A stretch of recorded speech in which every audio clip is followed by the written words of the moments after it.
তাহিরপুরের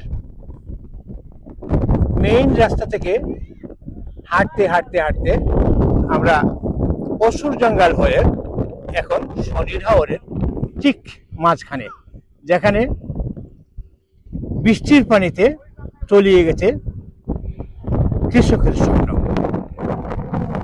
এই কৃষকরা যে কি পরিমাণ কষ্টে দিনাতিপাত করছেন এবং এই পশুর জঙ্গল নিয়ে উনি কিছু বলতে চান। আমাদের পশু জঙ্গলটা যদি পাকা হয় আমরা ধান নিতে আমরা অনেক ভালো হবে। আমরা অনেক দিন আগ থেকে 15 দিন আগ থেকে আমরা জমির মানে ধান খাইতেছি, সেখানে আমরা নিবার কোনো দুর্গতি নাই। এখানে যদি আমরা জঙ্গলটা ফাঁকা হয়ে যায় এখান থেকে আমাদের করা পর্যন্ত আমরা ধান তোলাটা মানে সহজ হবে। আমরা ধান এনে এখানে গাড়ি দিতে পারি, বাড়িতে টাকা পাচ্ছি না। আজ থেকে 15 দিন ধরে এখানে আমার ধান রয়েছে, 15 দিনের ভিতরে ধান নিতে পারছি না। মানে এটাই অনুরোধ এমপি সাহেবের সাথে আমরা এই জঙ্গলটা ফাঁকা হতে।